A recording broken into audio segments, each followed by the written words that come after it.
మాతృదేవోభవ. నేను డాక్టర్ శ్రీధర్. నా నెంబరు 9295909819. ఇప్పుడు మనము చెప్పుకోబోయే విషయం ఏంటంటే, ఏ రాసుల వారికి ఏ వ్యాపారాలు లేదా ఏ ఉద్యోగాలు అనుకూలమైన ఫలితాలు ఇస్తాయి అనేటటువంటి విషయం గురించి మనం ఇప్పుడు చెప్పుకోబోతున్నాము. ముఖ్యంగా ఇప్పుడు ప్రప్రథమంగా మేషరాశి వారికి ఏ వ్యాపారాలు లేదా ఏ ఉద్యోగాలు అనుకూలమైన ఫలితాలు ఇస్తాయి అనేటువంటి విషయం కూడా తెలుసుకుందాం. అయితే ఇక్కడ చెప్పవలసింది ఏంటంటే, మనము విద్యాభ్యాసం పూర్తి చేసి సంపాదనకి ప్రారంభం జరిగిన నాడే ఒక నిర్ణయం తీసుకోవాలి. అది పెద్దలు మనకి అంత నాలెడ్జ్ ఉండకపోవచ్చు. ఆ చిన్న వయసులో ఇంట్లో పెద్దవాళ్ళు ఇవ్వాలి ఆ సలహా. ఒకవేళ ఇంటిలోని పెద్దవాళ్ళు అన్ఎడ్యుకేటెడ్స్ అయి ఏ వ్యవసాయమో చేస్తున్నటువంటి వాళ్ళు అయితే వాళ్ళు సరి అయినటువంటి ఇప్పుడు ప్రస్తుత కాలంలో ఏం జరుగుతోంది, దేనికి డిమాండ్ ఉంది అనే విషయాలు వాళ్ళకి పెద్దగా పరిజ్ఞానం లేకపోవచ్చు. అటువంటప్పుడు మీ గురువులను అడిగి తెలుసుకోండి, లేదా మీ ఫ్రెండ్స్ని అడిగి తెలుసుకోండి. నిర్ణయం మాత్రం సరి అయిన సమయంలో సరి అయిన నిర్ణయం తీసుకోవాలి. ఏదో చేసేద్దాము అనుకుని చెప్పి మొదలుపెట్టి అందులో రాణింపు లేదని 40 సంవత్సరాలప్పుడు 45 సంవత్సరాలప్పుడు వ్యాపారం మారటం అనేది అంత కరెక్ట్ కాదని నా అభిప్రాయం. ఎందుకంటే ఆనాటికి వివాహం అయిపోతుంది, పిల్లలు 2-3 పిల్లలు ఉంటారు. ఈ కుటుంబ భారం అంతా మళ్ళీ కొత్త వ్యాపారంలోకి వెళ్ళేటప్పటికి అక్కడ మనకి 0తో ప్రారంభమవుతుంది. మళ్ళీ ఇప్పుడు ఇంతవరకు చేసినటువంటి వృత్తి ఏదైతే ఉందో ఈ అనుభవం దానికి ఏమాత్రం పనిచేయదు. అటువంటిప్పుడు మళ్ళీ 0తో ప్రారంభమవుతుంది. ఈ లోపల ఇంటి ఖర్చులు రోజు ఏ ఒక్క రోజు గడవదండి సంపాదన లేకపోతే. ఎందుకంటే భార్య, పిల్లలు, ఇంటి అద్దెలు, పెట్రోల్ ఇన్ని ఉన్నాయి. ప్రతిదీ ఖర్చే కదండి. అందుచేత వీటిని మనం మీట్ అవ్వడం అంటే వాటిని ఈ ఖర్చులు తట్టుకోవడం చాలా కష్టం అవుతుంటుంది.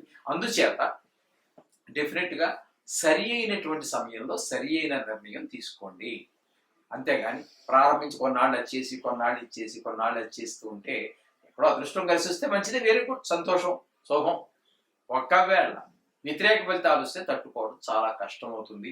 ఇంటితో మనతో పాటుగా మన కుటుంబ సభ్యులు, మీ మీద ఆధారపడినటువంటి భార్య, పిల్లలు, ఇంకా ఉన్నట్టయితే తల్లిదండ్రులు అందరూ కూడా బాధపడవలసి వస్తుంది. అందుచేత సరి అయిన సమయంలో సరి అయిన నిర్ణయం తీసుకోండి. దానికోసమే ఏ రాసుల వారికి ఏ వృత్తుల్లో ఏ వ్యాపారాలలో లాభాలు బాగా వస్తూ ఉండే అవకాశం ఉన్నది అనేటువంటి విషయాన్ని మనం శాస్త్రం చెప్పిన విషయంగా మనం తెలుసు. ఇప్పుడు కర్కాటక రాశి వారు ఏ రంగాలలో ఏ వ్యాపారాలలో ఏ వృత్తుల్లో రాణిస్తారు అనేటువంటి విషయాన్ని తెలుసుకుందాం. సరి అయిన సమయంలో సరి అయిన నిర్ణయం తీసుకొని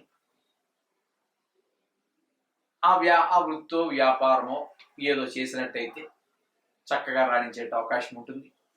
అందుచేత మనం చెప్పే వాటిల్లో మీ యొక్క మనస్తత్వానికి సరిపోయేటటువంటిది, మీ ఆర్థిక పరిస్థితికి సరిపోయేటటువంటిది ఎంచుకొని అవి చేసినట్టయితే చక్కగా ఆర్థికంగా నిలదొక్కగలుగుతారు. మీరే కాకుండా మీ కుటుంబ సభ్యులు అందరూ కూడా ఏ విధమైనటువంటి ఆర్థికమైనటువంటి ఇబ్బందులు లేకుండా సంసారాలు జీవితంగా జరుగుతాయండి. అందుచేత ఇప్పుడు మనం చెప్పుకోబోయేటటువంటిది కర్కాటక రాశి వారికి ఏ విధమైనటువంటి వృత్తి వ్యాపారాలు లాభిస్తాయి అనేటువంటి విషయం గురించి చెప్పుకుందాం. వీరికి వాటర్ ట్రాన్స్పోర్ట్ అంటే ఇంకా మీకు చెప్పక్కర్లేదు. వాటర్ ట్రాన్స్పోర్ట్ అంటే నీళ్ళు ఇక్కడి నుంచి ఇక్కడికి తెప్పించుకుంటున్నారు. ఇప్పుడు వేసవకాలంలో ఎక్కువగా జరుగుతూ ఉంటుంది. అలాగే కొత్తగా కన్స్ట్రక్షన్ జరిగేటువంటి ప్రదేశాల్లో వాళ్ళకి నీరు అవసరం ఎక్కువగా ఉంటుంది, అక్కడికి అటువంటివి. అలాగే ఈ ఫిల్టర్ వాటర్, ఈ మినరల్ వాటర్ అమ్ముతున్నారు కదండి, అటువంటివి కావచ్చు. అలాగే నేవీ అంటే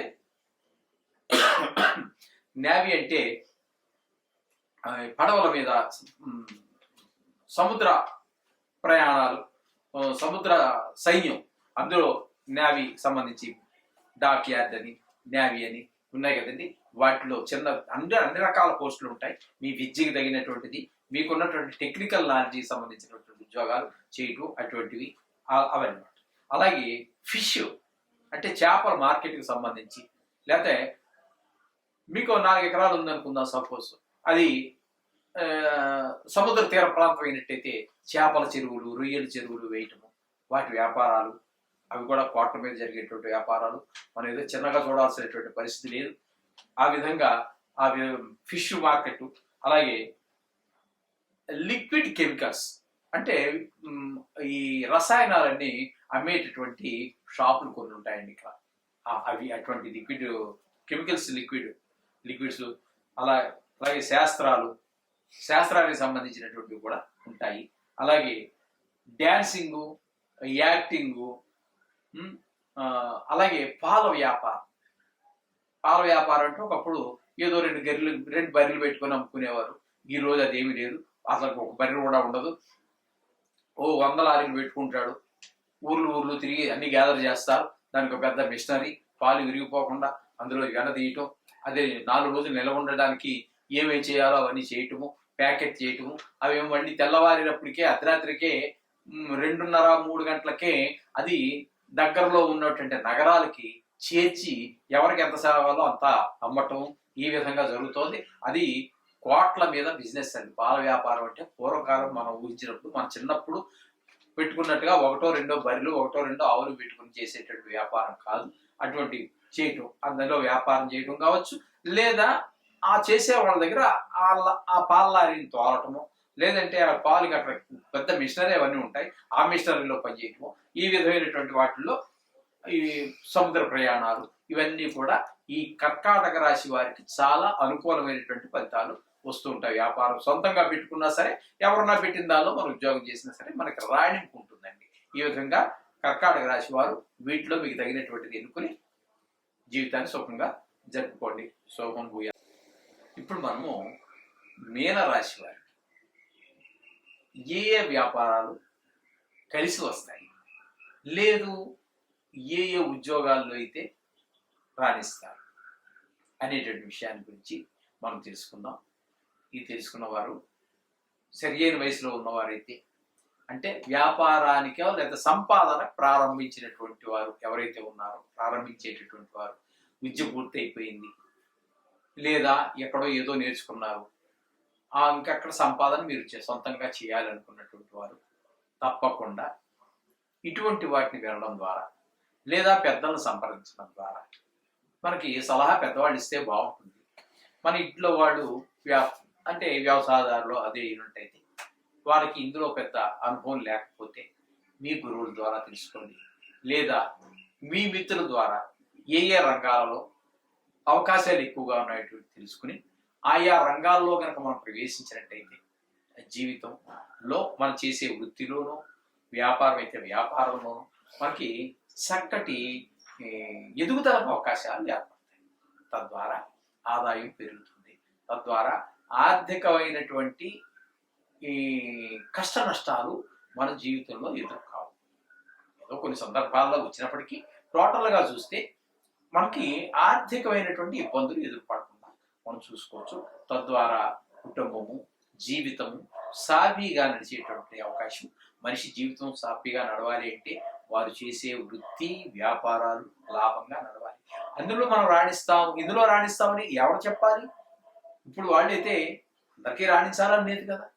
అది ఈ రాశి వారికి ఇది రాణిస్తుందని చెప్పేసి మనకి పూర్వీకులు, మన మునీశ్వరులందరూ మనకు తెలియజేశారు. వీటిని గనక ఆచరించినట్టయితే మన జీవితాలు చాలా నల్లేరు మీద నడక అంటారు. ఆ విధంగా చక్కగా నడుస్తూ ఉంటే మనకి జీవితం ఆనందంగా అనుభవించడానికి అవకాశం. ఇప్పుడు మీనరాశి వారి గురించి మనం చెప్పుకుంటాం. ఈ మీనరాశి వారికి ఆయుధాల వ్యాపారం చాలా అనుకూలిస్తుంది. అలాగే వాటర్ సప్లై వర్క్స్ చెప్పుకున్నాం కదా, ఇంతకు ముందు కూడా 2-3 రాశుల్లో మనం చెప్పుకోవడం జరిగింది. ఈ వాటర్ అనేటటువంటి ఒక్కొక్క ప్రాంతంలో ఒక్కొక్క రకంగా ఉంటుంది. నదీ పరివాహక ప్రాంతాలలో వాటర్ వ్యాపారం చేయడం కుదరదు. ఎందుకంటే వాటర్ ఎక్కువే బాధపడుతుంది. కానీ అప్లాండ్స్ అంటే మెట్ట ప్రాంతాలలో వారికి నీటి వ్యాపారం చాలా ఎక్కువగా జరుగుతుంది. కొన్ని ప్రాంతాలలో 1-2 బిందెలు నీళ్లు కూడా కునుకు తాగేటటువంటి ఏరియా చాలా ఉన్నాయి. అక్కడ వ్యాపారం అంతా, వ్యవసాయం అంతా కూడా మెట్ట వ్యవసాయం అంటే నీటి అవసరత చాలా తక్కువ ఉన్నటువంటి పంటలు మాత్రమే పండిస్తూ ఉంటారు. అటువంటి దగ్గర మనకి వాటర్ సప్లైవర్స్ అనేటటువంటిది చాలా బాగా పనిచేస్తూ ఉంటుంది. అలాగే ఎగుమతులు, ఎక్స్పోర్ట్స్ చేయటం అది ఒకటి బాగా రాణిస్తూ ఉంటుంది. అది ఏంటనేది కాదు, ఎక్స్పోర్ట్ మొత్తం మీద ఏ వస్తువు అయినా సరే ఎక్స్పోర్ట్స్ చేయటం అనేటటువంటి ద్వారా మనకి. అలాగే దిగుమతులు, ఇంపోర్ట్ చేసుకోవటం కూడా అది కొంచెం లార్జ్ స్కేల్లో ఉంటాయి పెట్టుబడులు, లేదా వాళ్ళ దగ్గర మీరు పని చేస్తూ ఉండవచ్చు. ఆ విధంగా ఎక్స్పోర్ట్స్ ఇంపోర్ట్స్ ఉండేటటువంటి ఎగుమతులు దిగుమతులు ఉండే వాళ్ళ దగ్గర పని చేయటం కానీ, మీరే సొంతంగా చేయటం కానీ ఆర్థిక పరిస్థితి మీద, మీకున్న అనుభవం మీద ఆధారపడి ఉంటుంది. ఆ విధంగా అందులో కూడా మంచి రాణించేటువంటి అవకాశం ఉంది. అలాగే ఈ మీన రాశి వారికి ఫోటోగ్రఫీ, అందులో కూడా ఈ ఫోటోలు తీయటం ఇప్పుడు బాగా ఎక్కువైపోయింది కదండి. పూర్వకాలం ఫోటోగ్రఫీ ఎక్కడ ఉందండి, కానీ ఈ మధ్యకాలంలో కెమెరాలు వచ్చాయి, సెల్ ఫోన్లు వచ్చాయి, వీడియోలు వచ్చాయి. ఒక పెళ్లి జరిగింది అంటే అక్కడ మరి 10-15 మంది ఫోటోగ్రాఫర్స్ వస్తున్నారు, వీడియోలు తీస్తున్నారు. అక్కడ ఇంకా చెప్పకూడదు కానీ మరి అక్కడ వివాహం చేయించేటటువంటి బ్రాహ్మణుడి కంటే కూడా ఎక్కువ ప్రాధాన్యత ఈ ఫోటోగ్రాఫర్స్కి వచ్చేసింది. అక్కడ ఒకటే కాదు, ఆ ఫోటోగ్రాఫర్ వచ్చి అయ్యారు కొంచెం ఇటు జరగంటారు, ఈ ఫోటోగ్రాఫర్ అమ్మాయి తరఫు వచ్చి ఇటు జరగంటారు. ఎక్కడ ఈ వివాహం చేయించేటటువంటి పురోహితుడికి స్టేజ్ మీద కూర్చుని 4 మంత్రాలు చెప్పే అవకాశం కూడా ఇవ్వట్లేదు ఈ ఫోటోగ్రాఫర్స్. అంటే ఇప్పుడు వాళ్ళని ఉద్దేశించి వాళ్ళు ఏదో తక్కువ చేయడం కాదు, ఫోటోగ్రఫీకి ఆల్బమ్ చేయడం ఈ ప్రాముఖ్యత చాలా చాలా చాలా చాలా పెరిగిపోయింది. 30-40 సంవత్సరాల కిందకితే ఫోటోగ్రఫీ లేదు. మామూలు బ్లాక్ అండ్ వైట్ లో ఏదో ఫోటోగ్రాఫర్ ఏమో తీసుకొచ్చేవాడు, పెద్ద పెట్టిలా ఉండేది, దాంట్లో ముసుకేసుకుని ఏదో తలకాయ దూర్చి ఏదో చేసేవాడు. ఇప్పుడు అలా కదా, ప్రతి వాడి చేతిలో సెల్ ఫోనే. అక్కడ 1000 రూపాయలు మీరు పెట్టి కొన్నటువంటి ఫోన్లో కూడా మీకు కెమెరా ఉంటుంది. ఈ ఫోటోగ్రఫీ అనేటటువంటిది అంత జీవితంలో అంత ప్రాముఖ్యత సంపాదించేసింది ప్రతి వారి జీవితంలో కూడా. జత ఈ ఫోటోగ్రఫీ అనేటువంటిది కూడా ఈ మీనరాశి వారికి చాలా అనుకూలమైనటువంటి ఫలితాన్ని ఇస్తుంది. అలాగే పురోహితం అనేది కూడా ఇంతకుముందు మనం చాలా రాశుల వారు చెప్పుకున్నాం. అంటే బుధుడు గురువు యొక్క సంబంధాలు ఉన్నటువంటి వారందరికీ కూడా ఇప్పుడు చెప్పుకుంటున్నటువంటి ఈ మీనం కూడా గురువుకి సంబంధించినటువంటిదే. కాబట్టి పురోహితం అంటే ఎదురు వారి యొక్క హితాన్ని కోరటమే పురోహితం. పురం అంటే ఆ ఊరిలో ఉన్నటువంటి వారి యొక్క ప్రజల అందరి యొక్క హితాన్ని కోరేటటువంటి వాడు పురోహితుడు. ఇది గురువు యొక్క లక్షణాల్లో ఒకటి అనమాట అండి.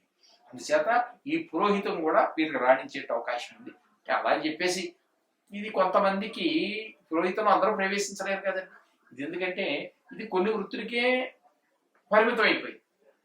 ఎందుకంటే అక్కడ వాళ్ళు దీని మీద పెద్ద ఇంట్రెస్ట్ చూపించరండి. దీని మీద కొన్ని కులాల వాళ్ళు మాత్రమే దీని మీద ఆసక్తిని చూపిస్తూ ఉంటారు. వారికి ఆ విద్య నేర్చుకోవడానికి కూడా కాస్త ఈ నాలుక, నోరు ఇవన్నీ కొంచెం నియమనిష్టలు అవన్నీ ఎక్కువ ఉంటాయి. అది కొన్ని కులాల వాళ్ళకు మాత్రమే సాధ్యపడుతున్నది. వారికి కూడా వాళ్ళలో కూడా చాలా మంది మీనరాశికి సంబంధించినటువంటి వాళ్ళు ఈ వృత్తి చేసేటువంటి వాళ్ళు ఎవరైనా మీనరాశి వాళ్ళు ఉన్నట్టయితే వాళ్ళు కూడా తప్పకుండా ఈ పురోహితంలో ప్రవేశించవచ్చు, ఆ విషయాలన్నీ తెలుసుకుని ప్రవేశించవచ్చు. అలాగే హాస్పిటల్స్ ప్రజలందరికీ సేవ చేసేటటువంటిది, రోగులందరికీ సేవ చేసేటటువంటిది డాక్టరే కావచ్చు, నర్సే కావచ్చు, అక్కడ స్కావెంజరే కావచ్చు, ఏదైనా కానివ్వండి, మొత్తం మీద సేవ చేసేటటువంటి అవకాశం ఆ బుద్ధి ఇక్కడ మీన రాశి వారికి ఉంటుంది అనమాట అండి. అలాగే క్యాటరింగ్ అనేది ఈ మధ్య కాలంలో వచ్చిందండి. పదం నా చిన్నప్పుడు లేదు ఈ పదం క్యాటరింగ్ అనేటటువంటిది. అప్పుడు మా పెళ్ళిళ్ళప్పుడు, అంటే నా పెళ్లి 84 అనుకుంటాను, 84, 85. ఆనాడు వంట బ్రాహ్మణులు ఉండేవాడు, మన ఇంటికి వచ్చి వంట చేసేవాడు. ఆ గిన్నెలు ఏవో ఊర్లో పెద్ద పెద్ద వాళ్ళ దగ్గర, అందరి దగ్గర ఉన్నటువంటి పెద్ద పెద్ద గిన్నెలు అన్ని తీసుకొచ్చి ఆ 100 మందో 200 మందో 300 మందో ఎంతమంది అవుతారో వారందరికీ వంట మన ఇంటి దగ్గర చేసేవారు చక్కగా. అంతేగాని అక్కడెక్కడో వంట చేసి ఆ చేసేవాడు ఎవరో తెలియకుండా మన ఇంటికి వచ్చి వంట ఆ విధమైనటువంటి చేసి మన ఇంటి దగ్గరే చక్కటి భోజనం ఎవరికి ఒక్కొక్కరికి ఒక్కో రకమైన అలవాట్లు ఉంటాయి. భోజనంలో తెలుసున్నది కదండి. బ్రాహ్మణులు వేరేగా ఉంటుంది, వేరే వాళ్ళది వేరేగా ఉంటుంది. ఇక రకరకాల కులాల వాళ్ళు రకరకాల ఇంట్రెస్ట్ చూపిస్తూ ఉంటా ఆ విధమైన వంటలన్నీ కూడా చేసేవారు. ఈ క్యాటరింగ్ కూడా ఈ యొక్క మీన రాశి వారికి చాలా అనుకూలమైనటువంటి ఫలితాలు ఇస్తుంది. వాళ్ళు అందులో రాణిస్తారు. అది అందరూ వాడు ఓన్గానే పెట్టుకోనివ్వండి, ఏదైనా చేయనివ్వండి, లేకపోతే అందులో మొత్తం మీద ఆ ఫీల్డ్లో ఎవడో పెడతాడు క్యాటరింగ్ అని, ఆ వాడి దగ్గర పనిచేసేవాడు, వాడికి కూడా జీతం తక్కువ లేదండి. రోజుకి 2000 3000 టాలెంట్ని బట్టి, వాడి శక్తి సామర్థ్యాలను బట్టి ఒక్కోడు 1000 మందికైనా ఈజీగా చేసి పారేసేవాడు ఉంటాడు, వాడు మనుషులు తెచ్చుకొని. అటువంటివన్నీ ఉన్నాయి. దాంట్లో లోటుపాట్లు అని మనం చెప్పలేము. ప్రతి దాంట్లో ఉన్న విషయంలోనూ, ప్రతి వ్యాపారంలో, ప్రతి ఉద్యోగంలో ఏవో కొన్ని లోట్లు పాట్లు ఉంటాయి. అవి వాళ్ళకే తెలుస్తాయి. మొత్తం మీద ఈ మీన రాశికి వాళ్ళు క్యాటరింగ్ లో కూడా ప్రవేశించవచ్చు. వాడి యొక్క ఇంట్రెస్ట్ని బట్టి, వాడికి ఉన్నటువంటి దాంట్లో ఉన్నటువంటి ప్రవేశాన్ని బట్టి ఈ విధంగా మీన రాశి వారు చేసినట్టయితే వారు కూడా ఆ వృత్తిలో రాణిస్తారు. తద్వారా జీవితంలో కూడా పైకి వచ్చేందుకు అవకాశం ఉంటుంది. శుభం భూయాలు.